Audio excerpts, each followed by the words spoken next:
I really love this part of London because Clerkenwell was always outside the city limits. It's a place where radicals and new ideas emerged. People who were kind of outsiders got together, and that hasn't really changed at all.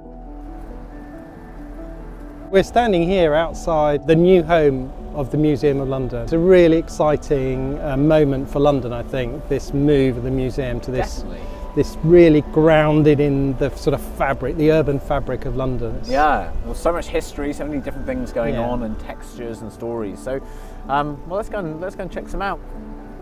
We're here at the first enormous meat market that opened in 1868. Yeah. This was really London's principal meat market. But because the population of London was expanding so quickly, meat became the principal commodity here.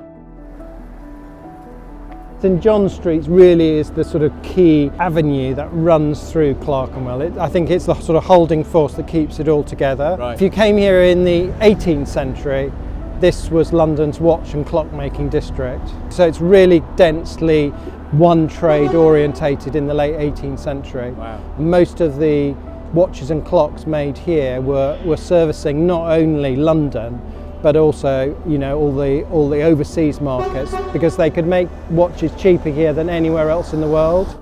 This is another element of Clerkenwell, is that you get a lot of these little alleyways that take you from one area to another. You'd see lots of people running between different areas, taking unfinished watch movements from one workshop to another.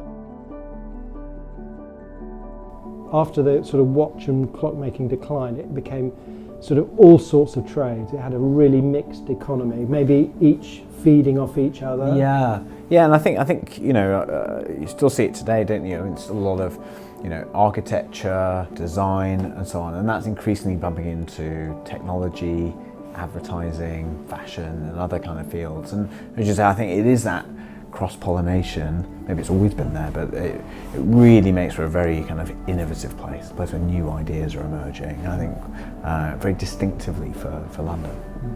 So Clerkenwell Gate, of course. Yeah, this really takes us back to an earlier history of Clerkenwell. It's now the Museum of the Order of St John, so it's, you know, it's retaining its heritage and history. But what for me is really interesting, this is where the Gentleman's magazine was printed. That was the first use of the word magazine.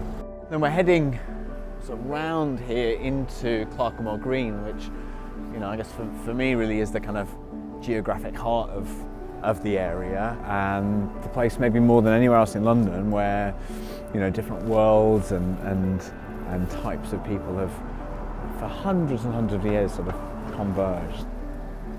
We were desperate to find something in Clerkenwell, and really I think for two reasons. First, because, you know, at Second Home we're trying to bring together as many different industries and types of organisations, and, you know, we really believe, like I know you do at the museum, that things get better when you sort of smash up those kind of boundaries. And Clerkenwell, you know, has really long been a place where different industries have converged. And then the second reason is that, you know, that radical history of Clerkenwell, the fact that people have felt freer here to think differently, is also a good thing. And we really believe that in this kind of new economy we're entering, there's a real premium on human creativity.